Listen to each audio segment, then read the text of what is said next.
Mark எழுதின சுவிசேஷத்துக்கு நேராக உங்கள் வேதாம திருப்பிக் கொள்ளுங்கள். நேரம் கடந்து போய்விட்டதாக நான் சுருக்கமாக வார்த்தைகளை பகிர்ந்து கொள்கிறேன். Mark chapter 11. கவனமாய் கவனியுங்கள். ஒரு முக்கியமான செய்தி உங்கள் கூட நான் பேச போகிறேன். கவனமாக கவனிங்க. மார்க்கு 11:2-3 வாசிக்கலாம். வசனம் 2-3. உங்களுக்கு எதிரே இருக்கிற கிராமத்துக்கு போங்கள். அதில் பிரவேசித்த உடனே மனுஷர் ஒரு காலம் ஏறிராத ஒரு கழுதை குட்டி கட்டியிருக்க காண்பீர்கள். அதை அவிழ்த்து கொண்டு வாருங்கள். ஏன் இப்படி செய்கிறீர்கள் என்று ஒருவன் உங்களிடத்தில் கேட்டால், இது ஆண்டவருக்கு வேண்டும் என்று சொல்லுங்கள். உடனே அதை இவ்விடத்திற்கு அனுப்பிவிடுவான் என்று சொல்லி அவர்களை அனுப்பினார். அவர்கள் போய் வெளியே இருவழி சந்தையில் ஒரு வாசல் அருகே கட்டியிருந்த அந்த கொட்டியை கண்டு அதை அவிழ்த்தார்கள். அப்பொழுது அங்கே நின்றவர்களில் சிலர், நீங்கள் குட்டியை அவிழ்க்கிறது என்னவென்றார்கள். இயேசு கற்பித்தபடியே அவர்களுக்கு உத்தரவு சொன்னார்கள். அப்பொழுது அவர்களை போக விட்டார்கள். ஆமென். இயேசு சொன்னபடியே சொன்ன உடனே அவங்களை என்ன பண்ணிட்டாங்க? ஸோ இன்றைக்கு செய்தியினுடைய தலைப்பு என்னன்னா, டிவியில் போடுவாங்க, the king is coming, be prepared. ராஜா வருகிறார்.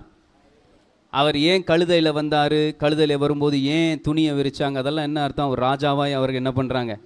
முதல் முறை ராஜா வந்தது நம்மை ரட்சிக்க, நம்மளை ரட்சித்து விட்டார். 2வது முறை அவர் வரப்போகிறார். குதிரையின் மேலே வரப்போகிறார். எது மேலே வரப்போகிறாரா? குதிரையின் மேலே வரப்போகிறாராம். வந்து நம்ம ஆயத்தமாக இருக்கிறவங்கள அவரோடு கூட என்ன பண்ணுவாராம்? கூட்டிகிட்டு போவாராம். மற்றவங்களை ஆண்டவர் நியாயம் தீர்க்க போகிறாராம். ஹல்லேலூயா. ஆதலாலே நாம் கவனமாக இருக்க வேண்டும். இந்த செய்திக்குள்ளே இன்னொரு தலைப்பும் இருக்குது.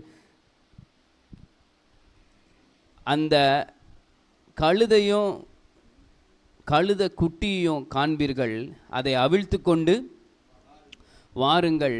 யாராவது கேட்டால் அது ஆண்டவருக்கு வேண்டும், இது ஆண்டவருக்கு வேண்டும். God need you. நீங்கள் ஆண்டவருக்கு தேவை. நாம் ஆண்டவருக்கு. இங்கே ஒரு கூட்டம் என்ன பண்ணுச்சிங்க? ஓசன்னா ஓசன்னா ஏசன்னா அப்படிலாம் கூட என்ன பண்ணாங்க? சொன்னாங்க, கூப்பிட்டாங்க. இவர் வாழ்க, இவர் தான் ராஜா, இவர் தான் எங்கள் தெய்வம், இவரை நாங்கள் ஏற்றுக்கொள்கிறோன்ட்டு குருத்தோலை ஒரு பக்கம், அழுது செடி ஒரு பக்கம், தங்கள் வஸ்திரங்களை எல்லாம் விரித்து அவர்கள் என்ன பண்ணாங்களாம்? வரவேற்றாருங்க. இது எப்போ நடக்குது? முந்தின வாரம் இது மாதிரி ஒரு ஞாயிற்றுக்கிழமை நடக்குதுங்க. எருசலேமுக்குள்ளே போகிறார். திங்கள், செவ்வாய், புதன், வியாழன், வெள்ளி. வியாழக்கிழமை அவரை அரெஸ்ட் பண்ணுறாங்க. வெள்ளிக்கிழமை அவருக்கு நியாய தீர்ப்பு கொடுக்க போகிறாங்க. அந்த வெள்ளிக்கிழமையில் ஜனங்கள்லாம் கூடி நின்று ஒரு சத்தம் போடுறாங்க. என்ன சத்தம் தெரியுமா? இவனை சிலுவையிலே அறையும். ஒரே கூட்டம்தான், ஆனால் 2 சத்தம். சொல்லுங்க. 1 crowd with dual voice, double voice. இந்த நாக்கு இப்படியும் பேசுது. நம்ம ஊரில் சொல்கிறாங்க நல்ல வாய். உங்களுக்கு தெரியுது, அது மைக்கில் நான் சொல்ல வேண்டாம், அது அப்படியே இருக்கட்டும். ஒரே கூட்டம் தாங்க. ஞாயிற்றுக்கிழமை சொல்கிறாங்க, எங்கள் ராஜாவே, எங்கள் இயேசுவே, ஓ மை கிங், வாரும், ஓசன்னா அப்படிலாம் சொல்கிறாங்க. ஒரு 5 நாள் கழித்து இவனை சிலுவையிலே அறையும், சிலுவையிலே அறையும் என்று கத்தம் கோஷம் எடுக்கிறார்கள். ஆண்டவருக்கு எவ்வளோ வேதனையாக இருந்திருக்கும்னு யோசிச்சு பாருங்க. இந்த 3 வருஷம் இந்த ஜனங்களுக்காக அவர் செய்யாத காரியம் ஒன்றுமே. தூங்க கூட இல்லைங்க. தூங்காமல் ஓடி ஓடி ஓடி ஓடி ஒவ்வொரு கிராமம், ஒவ்வொரு பட்டணம், ஒரு ஒரு ஒரு ஸ்திரீயை கூட தேடி ஓடுறார். ஒரு அம்மா தன் பிள்ளை செத்துட்டான்னு அழுதுகிட்டு இருக்கு, அந்த ஸ்திரீக்காக ஓடுறார். கூப்பிடல, சமாரியா ஸ்திரீக்காக ஓடுறார். அப்போ 2 கூட்டங்கள் இருக்கிறது. ஆண்டவரை சேவிக்கிறவர்களிலே 2 கூட்டம் இருக்கிறதாம். இப்பொழுது நாம் இங்கே உட்காந்துக்கிட்டு இருக்கோம். நாம் எந்த கூட்டத்தில் இருக்கிறோம் அப்படின்றத இப்போ நீங்கள் you have to decide which group you belongs to. ஆண்டவர் வாழ்ந்த நாட்களிலே 2 groups were there. 2 கூட்டம் இருந்தது. ஒரு கூட்டம் ஞாயிற்றுக்கிழமை சொன்னது, கர்த்தாவே வாரும், கர்த்தாவே ரட்சியும், நீர் தான் எங்கள் ராஜா, நீர் எங்கள் ஆண்டவர். வெள்ளிக்கிழமை சொல்கிறாங்க இவனை. அதே கூட்டம்தான். ஆண்டவருக்கு எவ்வளோ வேதனையாக இருந்திருக்கும். இன்றைக்கு செய்தி என்னன்னா, 2 ஜனங்கள் சுமக்கிறார்கள். 2 people carries. ஒரு ஜனங்கள் எதை சுமந்தார்கள், இன்னொரு ஜனங்கள் எதை சுமந்தார்கள் என்பதை நான் இப்பொழுது உங்களுக்கு சுருக்கமாய் காட்டப் போகிறேன். 7 பாயிண்ட் கொண்டு வந்து, ஆனால் 3 பாயிண்ட் தான் பேச முடியும் என்னால். இந்த நான் பேசி முடிச்சிட்ட பிறகு நீங்கள் முடிவு பண்ணீங்க, நீங்கள் எந்த குரூப்பில் இருக்கிறீங்க, which group you belong to, whom you carry அல்லது what you carry, நீங்கள் எதை சுமக்கிறீர்கள். அப்போ இந்த கழுதை யாரை சுமந்ததாம்? இயேசுவை சுமந்த கழுதை. இது யாரை சுமந்த கழுதைங்க?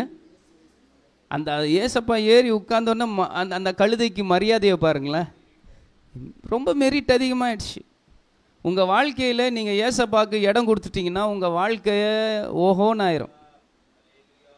எப்படி ஆனால் நம்ம ஊரில் நம்மளை யாரையாவது திட்டினோன்னா, கேவலமாக திட்டினோன்னா என்ன வார்த்தை சொல்லி தான் திட்டுறோம்? கழுதை அப்படின்னு சொல்லி என்ன பண்ணுறாங்க. அதில் சிலர் எக்ஸ்ட்ரா வார்த்தை, முட்டாள். இந்த கழுதைனாலே என்ன அர்த்தம் சொல்ல வராங்க? ஸ்கூலில் மிஸ் எல்லாம் திட்டுவாங்க. அப்படின்னா என்ன அர்த்தம்? கழுதைன்னு திட்டினா அவன் யார்? முட்டாள்னு அர்த்தம். ஆனால் ஆண்டவர் அந்த கழுதை அது சுமந்த உடனே அதுக்கு மெரிட் ஆகிடுச்சிங்க. அது தரையில் நடந்து போகக்கூடாதுன்னு நம்ம ஊரில் சொல்லுவாங்க, சிவப்பு கம்பள வரவேற்பு, ரெட் கார்பெட். ஆமாம், வெல்கமிங். அந்த கழுதைக்கு கார்பெட்டை விரிக்கிறாங்க, ட்ரெஸ்ஸை விரிக்கிறாங்க, ஷால் எடுத்து போடுறாங்க. ஏன்னா அது யாரை சுமந்துக்கிட்டு வருதுங்க? இன்னைக்கு நீங்கள் யாரை சுமக்கிறீங்க? ஆண்டவர் சொல்கிறார், நீ எனக்கு வேண்டும். இன்னைக்கு ஆண்டவர் உங்களெல்லாம் பார்த்து ஒரு வார்த்தை சொல்கிறார், மகனே மகளே, நீ எனக்கு, என்னை நீ சுமப்பாயா? இன்னைக்கு நிறைய ஜனங்க நிறைய காரியங்களை சுமந்தாங்க. 2 கூட்டத்தை நான் இப்போ உங்களுக்கு காட்ட போகிறேன். அன்றைக்கி 2 கூட்டம் இருந்தது. முதல் கூட்டம் சபிக்கப்பட்ட கூட்டம். என்ன கூட்டமா அதுக்கு பேர்? ஏன் ஆண்டவர் அப்படி அந்த வார்த்தை? 2வது கூட்டம் ஆசீர்வதிக்கப்பட்ட கூட்டம். நீங்கள் எதை சுமக்கிறீர்களோ அதை வைத்துத்தான் அது உங்களுக்கு சாபமா அல்லது ஆசீர்வாதமா என்பதை தீர்மானிக்கப்படுகிறது. ஸோ அந்த கர்ஸும் பிளெஸ்ஸிங்கும் எதில் இருக்கிறன்னா, பாட்டம் லைன் என்னன்னா, what you carry, whom you carry. நீங்கள் யாரை சுமக்கிறீங்க, நீங்கள் எதை சுமக்கிறீங்க, ஷுட் பி வெரி கேர்ஃபுல். முதலாவதாக சில வசனங்களை காட்ட விரும்புகிறேன், கவனமாய் கவனியுங்கள். 2 Peter chapter 2 from 14 to 16. 2 பேதுரு 2ஆம் அதிகாரம் 14 16 வரை வாசிக்க கேட்கலாம்.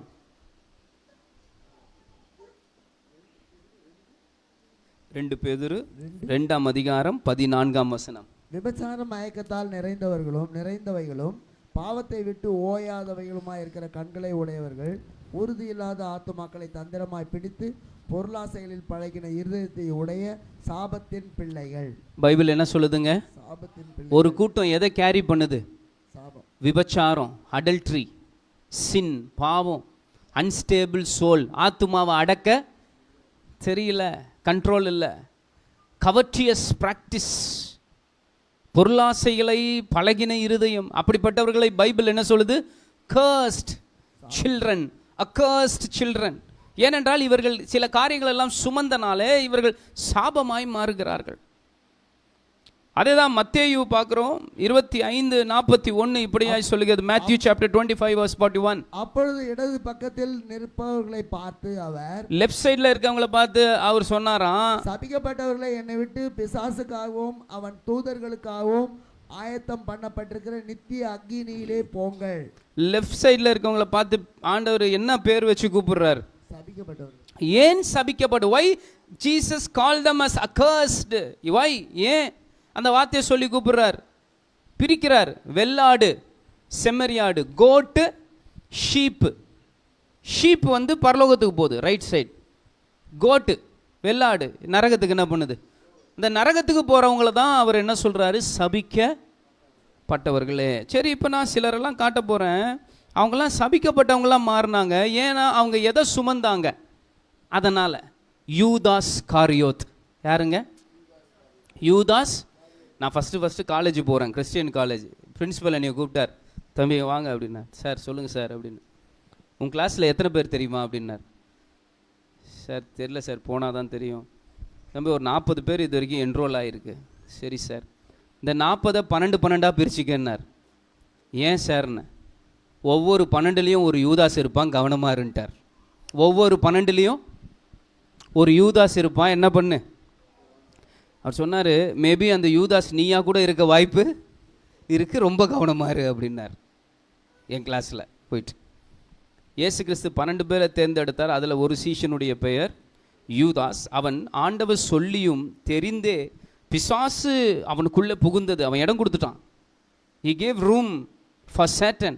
ஸோ அதனால் அவன் என்ன பண்ணிட்டான், 30 வெள்ளிக்காசு, சொற்ப பணம், ரொம்ப சீப் மணி, ஆண்டவரை காட்டி கொடுத்துட்டான். அவன் காட்டி கொடுத்ததுக்கு காரணம் என்னென்னா, அவன் இருதயம் ஃபுல்லுமே பண ஆசை. என்ன ஆசை இருந்ததா? இத்தனைக்கும் ஆண்டவர் அவனுக்கு பண ஆசை இருக்குன்னு சொல்லி தான் 12 பேரில் ட்ரெஷரர் பதவி. என்ன பதவிங்க? ட்ரெஷரருக்கு என்ன அர்த்தம் தமிழில்? பொக்கிஷக்காரர், கேஷியர். அவர் தான் யாருங்க? கேஷியரு. ஏதாவது வேணும்னா எல்லாரும் யார்கிட்ட போகணும்? இந்த கேஷியர்லாம் பயங்கர பந்தா பண்ணுவாங்க தெரியுமா? ஏன்னா காசு யார் கையில் இருக்குது? நீ எதனால யார்கிட்ட வரணும்? இதை ரொம்ப பந்தா பண்ணியிருப்பார் போல் இந்த ஆளுங்க. ஒரு நாள் ஆண்டவர் இவனை பார்த்து சொல்கிறாரு, தம்பி நீ பணத்தை வச்சு உன் மனசு ஃபுல்லாக பணப்பையை தூக்கி உன் ஆசை ஃபுல்லாக என்ன ஆயிடுச்சு? கடைசியில் தன்னுடைய எஜமானையே எதுக்காக காட்டி கொடுத்தான் அவன்? இவன் எதை சுமந்தான்? இயேசுவை சுமக்க வேண்டிய இவன் இயேசுவோடு கூட இருந்து இயேசுவை சுமக்காமல் பணப்பையை சுமந்தான். ஆதலால் அவன் சபிக்கப்பட்டான். யூதாஸ் நாண்டு கொண்டு செத்தான் போட்டிருக்கு. அவன் செத்தபோது குடல் சரிந்து விழுந்ததாம் அந்த நிலத்தில். ஆச்சரியமாக இருக்குது. அந்த ஊர்க்காரங்க சொல்கிறாங்க, யூதாஸ் செத்த அந்த நிலம் இரத்த நிலம்னு சொல்லப்பட்டது. அங்கேயே புதைச்சிட்டாங்களாம். அந்த நிலத்தில் மாத்திரம் இன்னி வரைக்கும் ஒரு புல் பூண்டு கூட முளைக்க மாட்டுதாங்க. எது முளைக்க மாட்டுதான்? அந்த அளவுக்கு அவன் என்னவாயிட்டு இருக்கிறான். வாசி பாருங்க, யோவான் 12ஆம் அதிகாரம் 4, 5, 6. அப்பொழுது அவருடைய சீஷரில் ஒருவனும் அவரை காட்டி கொடுக்க போகிறவனும் ஆகிய சீமோனுடைய குமாரனாகிய யூதாஸ் காரியத்து இந்த தைலத்தை 300 பணத்திற்கு விற்று தரித்திரருக்கு கொடாமல் போனது என்ன என்றான். பாருங்களேன், ஒரு அம்மா ஏசப்பாவுக்கு காஸ்ட்லி சென்ட் தைலம் ஆயில் வாங்கி உச்சன் தலையிலேருந்து உள்ளங்கால் வரை அவங்கள அபிஷேகம் பண்ணுது அந்த அம்மா. உடனே இவன் கணக்கு போட்டு சொல்கிறான், இந்த தைலம் எவ்வளோங்க? 300 பணம். ஒரு வருஷம் வேலை செஞ்சாதான் 300 பணம் சம்பாதிக்கும். அப்போ ஒரு மனுஷனுடைய ஒரு வருஷம் சேலரியை எடுத்து அவன் ஆண்டவருக்கு ஒரு தைலம் வாங்கி அபிஷேகம் பண்ணுறான். யாருமே நான் இப்படி பார்த்ததில்ல. ஒரு வருஷம் சேலரியை காணிக்கையா கொடுத்தவங்கள, ஒரு வருஷம் சேலரியை ஒரு அம்மா சேர்த்து வச்சு அந்த 300 பணம், ஒரு நாளைக்கு சம்பளம் 1 பணம், 300 நாளைக்கு 300 பணம். நமக்கு 52 வாரம் இருக்குது. அப்போ 52 ஞாயிற்றுக்கிழமை லீவ் கட் பண்ணிடுங்க. சம் கவர்மெண்ட் ஹாலிடேஸ் கட் பண்ணிடுங்க. அப்போ எத்தனை நாள்? 300 நாள் ஒரு அம்மா வேலை செஞ்சு ஒரு பணத்தை எடுத்துன்னு வந்து ஆண்டவர் அபிஷேகம் பண்ணுது. இவன் திட்டுறான், ஆண்டவரே என்ன அந்த அம்மா பண்ணுது நீங்கள் சொல்ல தேவையில்லையா? அதை விற்றா நம்ம தரித்திரருக்கு என்ன பண்ணலாம்? ஆண்டவர் சொல்கிறார், தரித்திரர் எப்பொழுதும் உம்மோடு கூட இருக்கிறார்கள், நீ அவர்களுக்கு பண்ணலாம். இந்த அம்மா என்னை அடக்கம் பண்ணும், நான் இன்னும் கொஞ்சம் நேரத்தில் மறிக்க போகிறேன், மறித்த பிறகு பண்ண வேண்டியதை மறிக்கிறதுக்கு முன்னாடியே விசுவாசத்தோடு இந்த அம்மா என்ன பண்ணுது? அவள் என் மேலே எவ்வளவு அன்பு வைத்திருந்தால், என் மேலே எவ்வளவு பாசம் வைத்திருந்தால் அவ்வளவு பணத்தையும் என் மேலே ஊற்றி என்ன பண்ணுறா? அவள் அபிஷேகம் பண்ணுறாளேன்னு யூதாஸை கடிந்து கொண்டாராம். ரெபியூக்டு, திட்டினாராம். சும்மா அறியா வாயை மூடிக்கிட்டு, நீயும் செய்ய மாட்டே. சில சொல்லுவாங்க, நீயும் செய்ய மாட்டேன், அடுத்தவனையும் என்ன பண்ண மாட்டேன் செய்ய. அப்போ இவன் மனசெல்லாம் எங்கே தான் இருந்தது? பணம் பணம் பணம் பையே தூக்கிட்டு இருக்கிறான். ஆண்டவரை தூக்க வேண்டிய ஏதோ தூக்குறாங்க, பணப்பை. அதனால் இவனுக்கு வந்த இழப்பு என்ன தெரியுமாங்க? அப்போஸ்தலர் நடபடிகள் 1ஆம் அதிகாரம் 16ஆம் வசனத்திலிருந்து 20ஆம் வசனம் வரைக்கும் நீங்கள் வாசிச்சு பார்த்தீங்கன்னா, he lost the greater apostolic office calling. தேவன் அவனுக்கு கொடுத்த உன்னதமான அந்த வேலை, அந்த அழைப்பு, அப்போஸ்தலர் என்ற அந்த அழைப்பை அவன் இழந்து போனான். இவன் இருக்க வேண்டிய இடத்துல சீட்டு போட்டு இன்னொரு ஆள் என்ன பண்ணுறாங்க? மத்தியாஸ் என்றவர் தேர்ந்தெடுக்கிறாங்க. இந்த யூதாஸ் இயேசுவை சுமக்க வேண்டியவன், அவன் பணப்பையையே என்ன பண்ணிட்டு இருந்தாங்க. இன்னைக்கு நம்ம நிறைய பேர் இருக்கிறோம், நம்ம எதை சுமக்க போகிறோம்? பொய் சொல்லாமல் நீங்கள் சொல்லணும். கையை தூக்காதீங்க, உங்கள் மனசில் வச்சுக்கிங்க. இந்த பலிபீடத்தில் இந்த பைபிளை நான் இங்கே வைக்கிறேன், கவனிங்க. இந்த பைபிளோட விலை 300 ரூபா. எவ்வளோங்க? இன்னொரு இடத்துல பக்கத்தில் 1 சவரம் தங்க கட்டியை வைக்கிறேன், 1 சவரன் கோல்டு பிஸ்கெட்டை வைக்கிறேன். ரெண்டுமே இங்கே தான் வைக்கிறேன். உங்கள் கண்ணு எதில் போவோம், உங்கள் கை எதில் போவோம்? ஃபஸ்ட்டு பாஸ்டர், பைபிள் எப்போவும் அங்கே தான் இருக்க போகுது, பைபிள் தான் நமக்கு எது முக்கியம்? ஒரு சவரன் நகையா 300 ரூபாய் பைபிளா எது வேணும்னு கேட்டால் நம்ம என்ன சொல்ல போகிறோம்? நம்ம என்ன சொல்லணும் தெரியுமா? எனக்கு நகை வேண்டாம் பாஸ்டர், எனக்கு விலையேற பெற்ற இந்த வேதம் தான் முக்கியம், இதை நான் சுமப்பேன். நான் சொல்லட்டுமா? இதை நீங்கள் சுமந்தீங்கன்னா இது சாகிற வரைக்கும் உங்களை சுமக்கும். இன்றைக்கி எத்தனை பேர் கையில் பைபிள் எடுத்துகிட்டு வந்தீங்க? நான் சொல்கிறேன், நீங்கள் இதை சுமந்துட்டு வரல, இந்த பைபிள் உங்களை சுமந்துட்டு வந்திருக்கு. எத்தனை பேர் ஆமென் சொல்கிறீங்க? இதை சுமந்து பாருங்கள், உங்கள் வாழ்க்கை மாறும். அல்லேலூயா. ஆண்டவரை சுமக்க வேண்டிய யூதாஸ் பணப்பையை சுமந்ததினாலே அப்போஸ்தலர்களிலே ஒருவனாய் இருக்க வேண்டிய யூதாஸ் மரித்து போய் சபிக்கப்பட்டவனாய் மாறினான். அதை தான் 1 தீமோத்தேயு 1:6 சொல்லுகிறது. பண ஆசை எல்லா தீமைக்கும் the root cause for all evil is the desire of money. பணம் அவசியம், மணி இஸ் நீடட். பணம், நான் 62ஆம் சங்கீதத்திலிருந்து ஒரு 2 வாரத்துக்கு முன்னாடி பேசினேன், உங்களுக்கு ஞாபகம் கவனிங்களேன். ஞானமாக யூஸ் பண்ணுங்கள், பணத்தை வயசாக யூஸ் பண்ணுங்கள், நைஸாக யூஸ் பண்ணிடக்கூடாது, ஞானமாக யூஸ் பண்ணணும். நல்லா இருங்க, வீடு, அப்புறம் வேறு என்ன வேணும் உங்களுக்கு? எல்லாம், வீடு, காரு, எல்லாம் நல்லா இருங்க, நல்லா இருங்க. கர்த்தர் உங்களை ஆசீர்வதிக்கட்டும். உங்கள் தேவையெல்லாம் போக எக்ஸ்ட்ரா மணி ஆண்டவர் உங்ககிட்ட கொடுக்குறாருன்னா உங்களை நம்பி கொடுக்குறாராம். எதுக்கு கொடுக்குறாருன்னா கஷ்டப்படுறவங்களுக்கு நீங்கள் உதவி செய்வீங்கன்னு கொடுத்தாராம். எதுக்கு உங்களுக்கு கொடுக்குறாரா? பணத்தை யூஸ் பண்ணுங்க, கடவுளை நம்புங்க. பணத்தை என்ன பண்ணுங்க? ஞானமா. ஆனால் யாரை நம்பணும்? ஆனால் நாம் சிலர் என்ன தெரியுமா பண்ணுறோம்? யூதாஸ் மாதிரி பணத்தை நம்பிடுறோம், கடவுளை யூஸ் பண்ணிக்கிறோம். புரியுதா உங்களுக்கு? உங்களை யாராவது யூஸ் பண்ணால் என்ன சொல்வீங்க? ஒரு தேவைன்னா தான் என்ன பண்ணுறாருங்க, நம்மக்கிட்ட வராருங்க. காரியம் ஆன உடனே நம்மளை என்ன பண்ணிடுறாரு? இதுக்கு பேர் என்ன அர்த்தம்? நம்ம சாப்பிட்றதுல கருவேப்பிலைன்னு ஒன்று இருக்கும். என்ன பண்ணுவீங்க? அதை 90% பேர் தூக்கி போட்டுருவாங்க. அது நல்லது சாப்பிட்டீங்கன்னா. ஆனால் எங்கே போட்டுருவோம்? சிலர்லாம் நம்மளை எப்படி பண்ணிடுவாங்க? சொல்லுவாங்க, கருவேப்பிலை மாதிரி என்ன பண்ணிட்டாங்க, யூஸ் பண்ணிவிட்டு. நான் தான் சொல்கிறேன், பணத்தை நம்பாதீங்க, ஆண்டவரை நம்புங்க. பணத்தை என்ன பண்ணணும்? பணத்தை யூஸ் பண்ணுங்க, ஆண்டவரை நம்புங்க. ஆனால் ஆண்டவரை என்ன பண்ணிடாதீங்க? யூஸ் பண்ணிடாதீங்க. யூதாஸ் பணப்பையை சுமந்தான், தன் வாழ்க்கையில் எல்லாவற்றையும் இழந்தான். அப்போஸ்தலர் என்ற பட்டத்தை நாம் செய்யக்கூடாது. அதனால் இவன் சபிக்கப்பட்டவன். அடுத்து டைம் இல்லை, வசனத்தை சொல்கிறேன், குறிச்சிக்கிங்க. அப்போஸ்தலர் நடபடிகள் 5ஆம் அதிகாரம் 1ஆம் வசனத்திலிருந்து 10ஆம் வசனம் வரை. ஆக்ட்ஸ் சாப்டர் 5 verse 1 to 10 ஸ்டோரியாக சொல்கிறேன். 2வது சபிக்கப்பட்ட ஒரு கர்ஸ்ட் ஃபேமிலி, குடும்பமாக சபிக்கப்பட்டாங்க. இவங்க பேர் அனனியா, சஃபீரா. Ananias and சஃபீரா. நான் சண்டே ஸ்கூல் படிக்கும்போது ஒரு ட்ராமா போட்டு எனக்கு அனனியாவாக கொடுத்துட்டாங்க வேஷம். என் கூட இருந்த இன்னொரு பையனுக்கு புடவை கட்டி அவனை சஃபீராவாக மாற்றிட்டாங்க. ஆமாம். அப்போ அந்த ட்ராமாவில் நான் சஃபீராவில் ஷார்ட் நேமில் கூப்பிடணும். சஃபீராவில் எப்படி கூப்பிடணும்? ஹாய் சஃபி எப்படிங்கிற அந்த ட்ராமாவில் அப்படிலாம் வரும். அது நான் அந்த ட்ராமாவில் நடித்தேன்னா. இந்த அனனியாவும் சஃபீராலும் முதல் திருச்சபை, ஆதிகால திருச்சபைன்னு சொல்லுவாங்க. இந்த திருச்சபையினோட ரொம்ப அருமையான ஒரு விசுவாசிகள், குடும்பமாக, பியூட்டிஃபுல் கப்பிள்ஸ், கர்த்தருக்கு பயந்த குடும்பம். அந்த நாட்களில் சபைகளில் என்ன பண்ணுவாங்க? வெள்ளிக்கிழமையானா எல்லாரும் காணிக்கை கொண்டு வந்து, சிலர்லாம் அவங்க சொத்தையே என்ன பண்ணுவாங்களாம், விற்று ஊழியக்காரங்க பாதத்தில் கொண்டு வந்து வைப்பாங்களாம். ஊழியக்காரங்க அதை எடுத்துட்டு ஏழை எளிய மக்களுக்கு, விதவைகளுக்கு, கஷ்டப்படுறவங்களுக்கெல்லாம் என்ன பண்ணுவாங்களாம், பிரித்து கொடுப்பாங்களாம். அப்படி ஒரு குடும்பம் என்ன சொல்லிச்சான், இப்போ பாருங்கள், நம்ம பாய் வாங்கணும் அப்படின்னு சொன்னோம். உடனே ஒரு 2 ஃபேமிலி எழுந்துச்சு சொன்னாங்க, நாங்கள் பாய் வாங்கி கொடுத்துட்றோம். ஓகே, நான் அதை பற்றிலாம் ஒன்றுமே என்ன பண்ணல, அது அவங்க விருப்பம், உங்கள் விருப்பம், நீங்கள் என்ன செய்கிறீங்களோ செய்யுங்க, நம்ம யாரையும் கட்டாயப்படுத்துறதில்ல.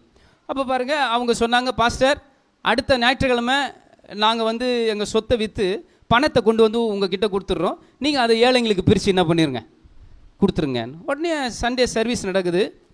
முதல் வந்து ஹஸ்பண்ட் வரார், அனனியா. கவனிங்க, பேதுரு, அப்போஸ் நாங்கள் பேதுரு பாஸ்டர்கிட்ட காசை கொடுக்குறாரு. பேதுரு சொல்கிறாரு, இவ்வளோதானா பணத்துக்கு நீ விற்றேன்னு சொல்கிறார். கவனிங்க, இவர் என்ன பண்ணியிருக்கலாம், தான் சொந்த பணம், தான் சொந்த லேண்டு, அவர் ஒரு 100 ரூபாய்க்கு விற்றுட்டு பாஸ்டர்கிட்ட சொல்லியிருக்கலாம், பாஸ்டர் 50 ரூபா நான் எடுத்துக்கிட்டேன், 50 ரூபா உங்களுக்கு காணிக்கை கொடுத்துட்றேன், எடுத்துக்கங்க, அப்படி சொல்லியிருக்கலாம். தப்பே.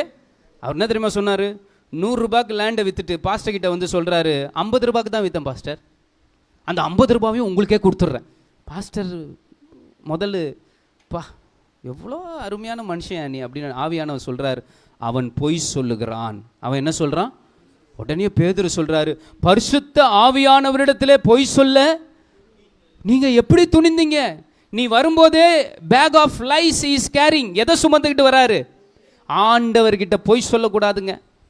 பொய் என்ற மூட்டையை சுமந்துக்கிட்டு என்ன பண்ணுறாரு? சிலர்லாம் நம்ம இப்படியே சொல்லி கூப்பிட்டுருக்கோம், புழுகு, சத்தமாக சொல்லணும், புழுகு வராம பாருங்க, பயங்கரமான புழுகு மூட்டைங்க அவன். புழுகு நீங்கள் வாயை திறந்தாலும் என்ன பண்ணுவான் அவன்? புழுகு மூட்டை. இவர் எந்த மூட்டையை தான் தூக்கிட்டு வராரு? இவனுக்கு தெரியுமா, செத்துட்டாருங்க அவர். அந்த நாட்களில் சபையில் ஆவியானவர் அவ்வளோ ஸ்ட்ராங்காக இருந்தார். பொய் சொன்னால் செத்துருவாங்க. இன்றைக்கும் காலையில் நான் ஒரு போர்டை வெளியே மாட்டியிருந்தா என்ன ஆயிருக்கும்? கடந்த வாரம் யாரெல்லாம் பொய் சொன்னீங்களோ, நீங்கள் சர்ச்சுக்குள்ளே காலை வச்ச உடனே பாட்டு பாடிக்கிட்டே இருக்கும்போது ஆவியானவர் இறங்குவார். பொய் சொன்னவங்களாம் என்ன பண்ணிடுவாங்க? பொத்து பொத்து என்று செத்து எத்தனை பேர் உள்ளே வந்திருப்பாங்க? செத்துட்டார். சரி, இது போட்டோம். அவங்க ஒய்ஃப் வராங்க. ஒய்ஃப் வந்து கேட்குறாங்க, பாஸ்டர் பிரைஸ் தி லார்ட், என் வீட்டுக்கார் காணிக்க கொடுத்தாரா? கொடுத்தாருமா. எவ்வளோக்கு விற்றீங்க? பொய் சொல்கிறதுல ஒரு மனம். எதுலங்க? அது அம்மாவும் பொய் சொல்லுது, 50 ரூபாய்க்கு தான் வித்தேன்ட்டு. உன் புருஷனை அடக்கம் பண்ணின கால்கள் இதோ அப்படின்னு சொன்ன உடனே அந்த அம்மாவும் செத்து விழுதுங்க. இதனுடைய அர்த்தம் என்ன தெரியுமா? 2வது பாயிண்ட் போடுங்க தம்பி. நீங்கள் ஆண்டவரை சுமக்க வேண்டிய நாம பொய்யை சுமந்துக்கிட்டு வந்தோன்னா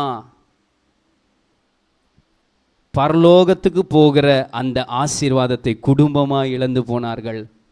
Anania and Sapphira carry the bag of lies and lost heaven as family. குடும்பமாக அவங்க எங்கே போகலங்க? ஏன்னா அவங்க தேவனுடைய ராஜ்யத்துக்கிட்ட, தேவனுடைய சமூகத்துக்கிட்ட எந்த பேக்கை தூக்கிட்டு வந்தாங்க?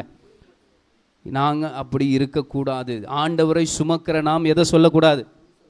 நீங்கள் வீட்டில் போய் வாசி பார்க்குறீங்களா? வெளிப்படுத்தல் 21:8, ரெவலேஷன் 21:8, பொய் சொல்கிறவங்க நரகத்துக்கு போவாங்கன்னு போட்டிருக்கு. பொய் சொல்கிறவங்க எங்கே போவாங்களாம்?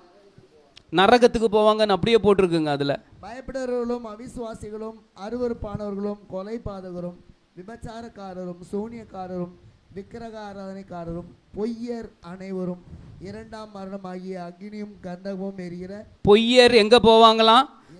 அக்னியும் எரிகிற கடல்ல போய் என்ன பண்ணுவாங்களாம்? இல்ல பாஸ்டர் பொய்யெல்லாம் சொல்லலாம் பாஸ்டர், நியாயமா பொய் சொல்லலாமா? என்ன இது என்னங்க இது அநியாயமாகுது? பொய்யே அநியாயம் தான், அதெல்லாம் எப்படி சொல்லலாமா? பாஸ்டர் பழமொழிலாம் உங்களுக்கு தெரியாதா? என்ன பழமொழி? 1000 பொய் சொல்லி ஒரு 100 உண்மையை சொல்லி ஒரு கல்யாணம் பண்ணாலே கல்யாணம் என்ன பண்ண மாட்டுது? இதில் 1000 பொய் சொல்லி ஒரு கல்யாணம் பண்ணால் என்ன ஆகும்? இதில் உண்மையான பழமொழி சொல்லட்டுமா அர்த்தம்? 1000 பேரிடம் போய் சொல்லி போய நம்மால் என்ன ஆகிட்டான்? நான் அநியாயம் பற்றியலாம். அதனால் கர்த்தருடைய பிள்ளைகளை ஆண்டவருடைய சமூகத்தில் என்ன சொல்லக்கூடாது? அந்த பேகு பெருசாகிட்டே இருக்கும். எக்ஸ்ட்ரா லக்கேஜ் ஃப்ளைட்டில் எல்லாம் போனீங்கன்னா எக்ஸஸ் பேகேஜ் அதை என்ன பண்ணிடுங்க? இல்லைங்க அப்படி சொல்லக்கூடாது. நம்ம ஆண்டவரை சுமக்கணும். நம்ம யாரை சுமக்கிறவங்க? we lost the heaven. பரலோகத்துக்கு போகிறது குடும்பமாக எழுந்துடாது. எல்லாம் லாஸ்ட்டாக ஒரு ஆளை சொல்கிறேன் பாருங்க, சபிக்கப்பட்டதில் கிங் சால், சவுல் ராஜா, கிங் சால், he carries disobedience and because of that he lost his crown and he lost his kingdom. Saul என்ற ஒரு ராஜா, முதல் ராஜாவாய் கர்த்தர் இஸ்ரவேலில் அவனை அபிஷேகம் பண்ணுகிறார். ஆனால் அவன் எதை சுமந்து கொண்டு போனான்? போகிற இடமெல்லாம் கீழ்ப்படியாமை என்ற ஒரு பேகை சுமந்துட்டு போனான். நான் ஆண்டவருக்கு என்ன பண்ணவே மாட்டேன். சிலர்லாம் கங்கணம் கட்டிக்கிட்டு இருப்பாங்க, நான் ஆண்டவருக்கு என்ன பண்ணவே மாட்டேன். நானும் எத்தனை முறை சொல்லி பார்ப்பேன், நாங்கள் என்ன பண்ண மாட்டோம். நாங்கள் செய்கிறத தான் நாங்கள் என்ன பண்ணுவோம். இந்த சவுல் நிறைய இடங்களிலே ஆண்டவருக்கு கீழ்ப்படியாமல் போனான். 2 சாமுவேல் 1ஆம் அதிகாரம் 1 - 19 வசனங்களை வீட்டில் போய் வாசிங்க.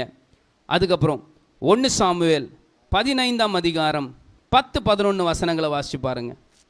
சவுலும் ஜனங்களும் ஆகாகையும் ஆடு மாடுகளின் முதல் தரமானவைகளையும் 2ஆம் தரமானவைகளையும் ஆட்டுக்குட்டிகளையும் நலமான எல்லாவற்றையும் அழித்து போட மனது இல்லாமல். கவனிங்க, ஆண்டவர் சொல்றாரு, சவுலு இந்த ஊர்ல இருந்து நீ யுத்தத்துக்கு போ, யுத்தத்துக்கு போயிட்டு எல்லாத்தையும் என்ன பண்ணிடணும், அழிச்சிடணும். ஆடு மாடு எதையும் விட வைக்கூடாது. ஆனால் சவுல் என்ன பண்ணாரு, ஆண்டவர் சொன்னதுக்கு ஆப்போசிட்டாக செய்கிறார். எதெல்லாம் நல்லா இருந்ததோ, அழகாக இருந்ததோ, பலமாக இருந்ததோ எல்லாத்தையும் என்ன பண்ணிக்கிட்டார்.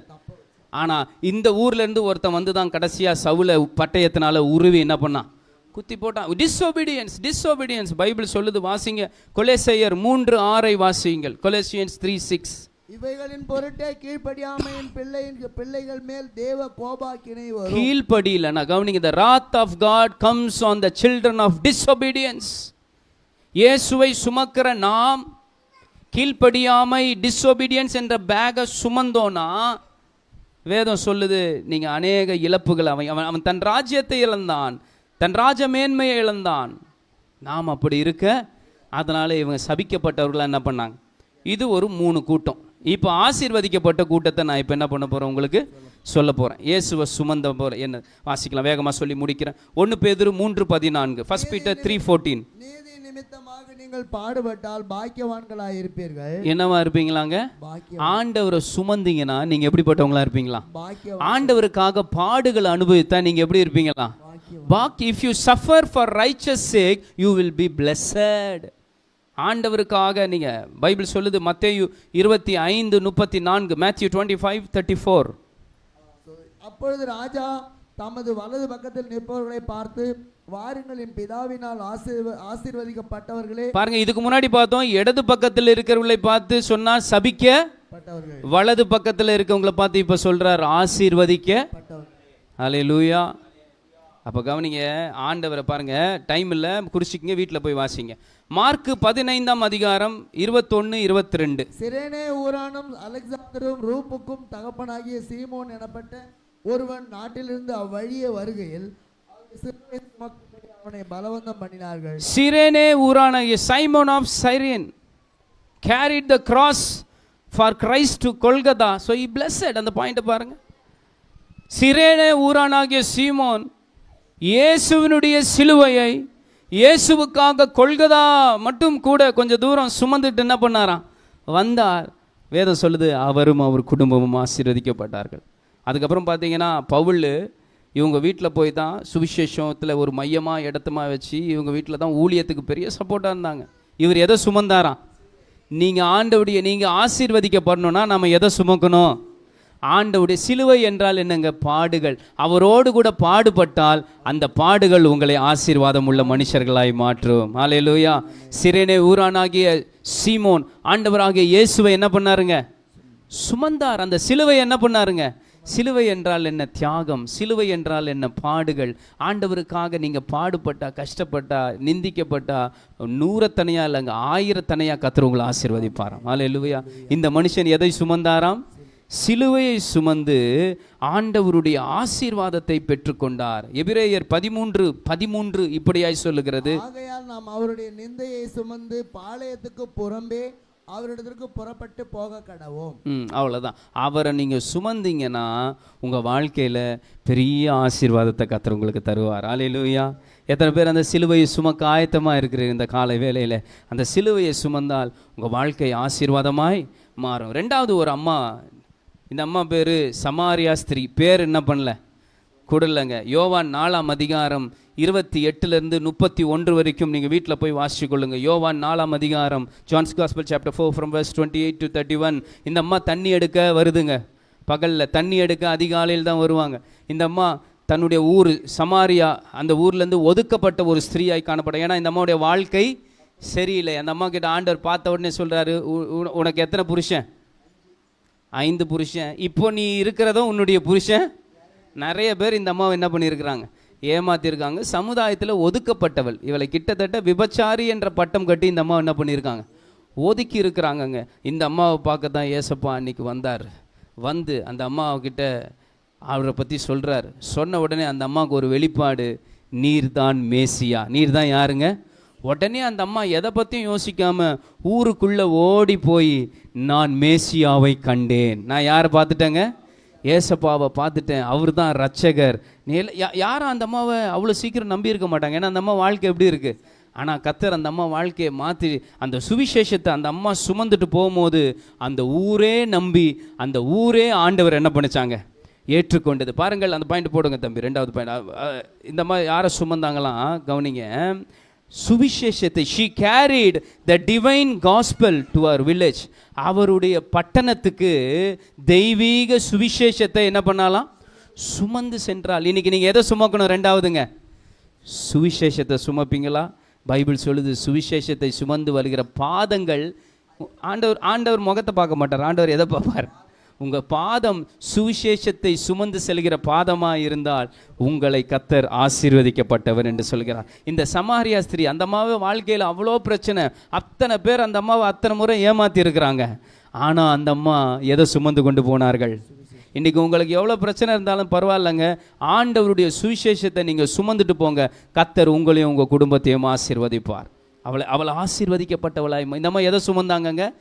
இந்த அம்மாக்கே அவ்வளோ கஷ்டம், இந்த அம்மாக்கே அவ்வளோ பாடு. இந்த அம்மா மற்றவங்களுக்கு போய் யாரை பற்றி சொல்கிறாங்க? ஆண்டவரை பற்றி. நீ ஆண்டவர்கிட்ட வாங்க. அந்த ஊரே ஆண்டவர்கிட்ட வந்தது யார் மூலமாங்க? இந்த சமாரியா ஸ்திரீ மூலமாக. அந்த அம்மா அந்த வேலையை செஞ்சனால பரலோகத்துக்கு போகிற பெரிய பாக்கியத்தை அந்த அம்மா பெற்றாங்க. அல்லேலூயா. இன்றைக்கி நீங்கள் ஆண்டவருடைய சுவிசேஷத்தை சுமந்து செல்வீர்களா? அல்லது எனக்கே இவ்வளோ பிரச்சனை இருக்குங்க, நான் எப்படிங்க மற்றவங்க? இல்லைங்க, அந்த பிரச்சனையின் மத்தியிலும் ஆண்டவருடைய சுவிசேஷத்தை சுமந்து பாருங்கள், உங்களை கர்த்தர் ஆசீர்வதிப்பார். ஹல்லேலூயா. she carried the divine gospel. 3வதாக Pavul சொல்லுகிறார், வாசிக்கலாம், கலாத்தியர் 6:17. இனிமேல் ஒருவனும் எனக்கு வருத்தம் உண்டாக்காது இருப்பானாக. கர்த்தராகிய இயேசுவினுடைய அச்சடையாளங்களை நான் என் சரீரத்திலே தரித்து கொண்டிருக்கிறேன். எவ்வளோ அழகா இருக்குங்கல்ல. I bear in my body the marks of the Lord Jesus. I bear, நான் எதை சுமக்கிறேன்? என்ன பார்க்குறவங்க யாரை பார்க்கணும்? கிறிஸ்துவை பார்க்கணும். ஐயோ, பவுல் பயங்கர கோபக்காரருங்க.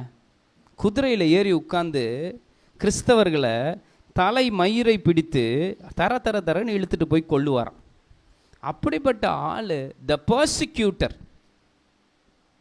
அப்படி சபையை துன்புறுத்தினவன் சபைக்காக துன்பத்தை அனுபவிக்கிறவனாய் மாறிவிட்டான். அதுக்கப்புறம் பவுலை பார்க்குற ஒவ்வொருத்தரும் சொல்கிறாங்க, எப்பா உன் பேச்சில் நாங்கள் யாரை பார்க்க முடியுது? உன் கேரக்டரில் நான் யாரை பார்க்க முடியுது? அப்போ பவுல் சொல்கிறாரு, இயேசுவினுடைய அச்சு ஜெராக்ஸ். அச்சு அடையாளம்னா என்னங்க? ஏங்க இவங்க அப்படியே அவரை மாதிரி இருக்காருங்க. ஜெராக்ஸ் காப்பியா?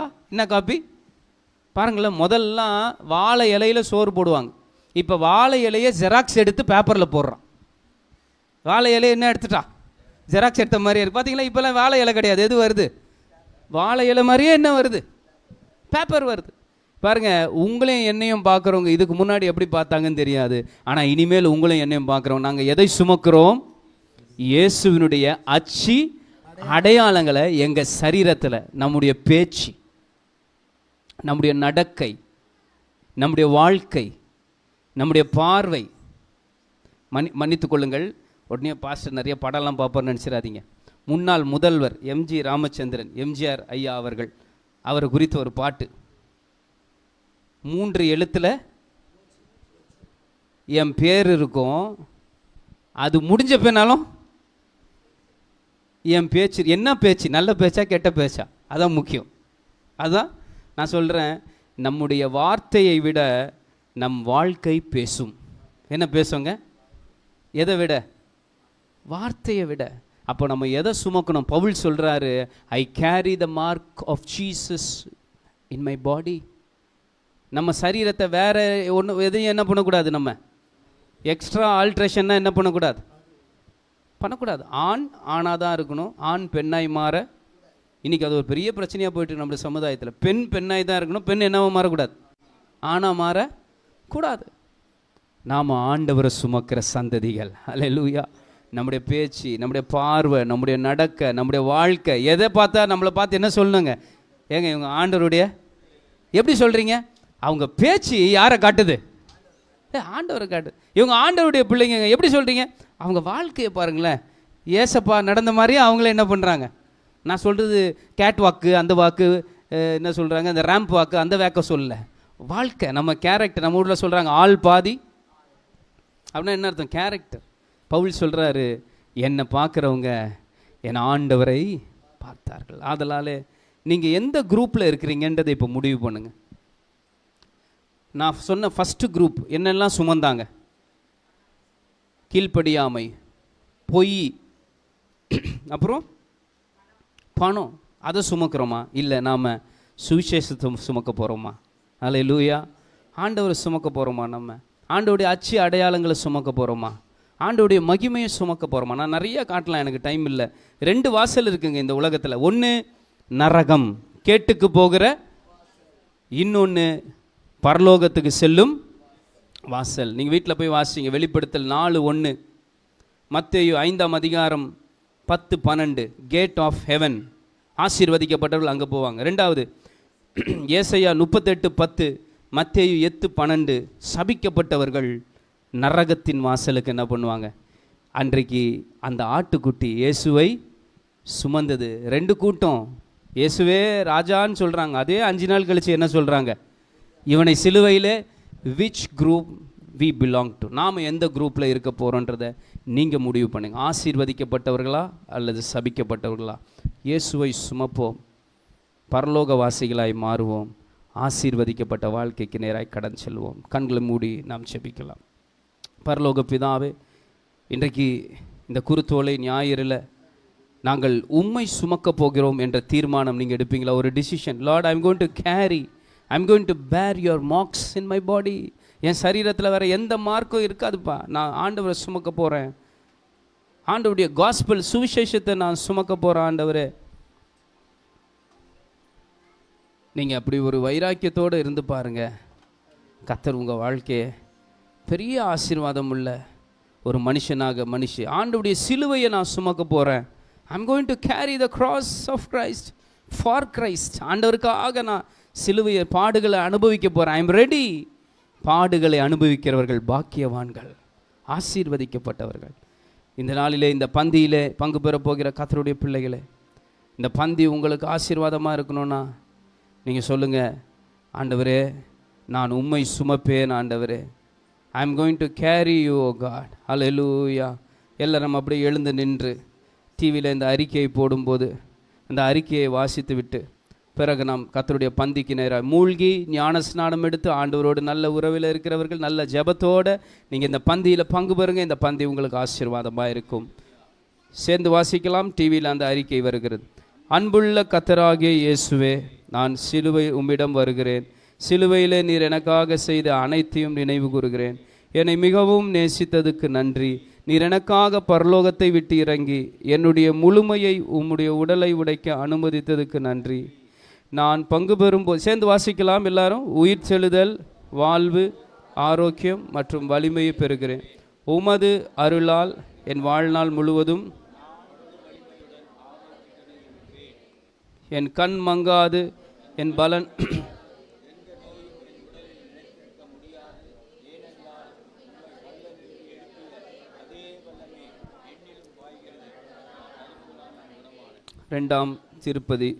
திருப்பந்தியின் 2ஆம் அறிக்கை. கர்த்தராகிய இயேசுவே, உம்முடைய விலை மதிப்பற்ற இரத்தத்துக்கு நன்றி. என் எல்லா பாவங்களிலிருந்தும் என்னை கழுவியதுக்கு நான் முற்றிலும் நீதிமான் உள்ளவனாகவும் மன்னிக்கப்பட்டவனாகவும் உமக்கு முன் நிற்கிறேன். உம் இரத்தம் ஒவ்வொரு சாபத்திலிருந்தும் என்னை மீட்டது. இன்று நீதிமான்கள் தலையில் முடிசூடப்படும் அனைத்து ஆசீர்வாதங்களும் நான் சுதந்திரமாக பெறுகிறேன். நமக்காக சிந்தப்பட்ட ஆண்டவராகிய இயேசு கிறிஸ்துவினுடைய விலையேறப்பட்ட இரத்தத்துக்காக கரங்களை தட்டி எல்லாரும் ஆண்டவரை ஸ்தோத்திரம் பண்ணுவோம். நமக்காய் பிற்கப்பட்ட அவருடைய விலையேறப்பட்ட இந்த சரீரத்துக்காக எல்லாரும் ஆண்டவரை ஸ்தோத்திரம் பண்ணுவோம். ஜெபத்தோடு நீங்கள் அமர்ந்து கொள்ளுங்கள். ஒரு பாடலை பாடும்போது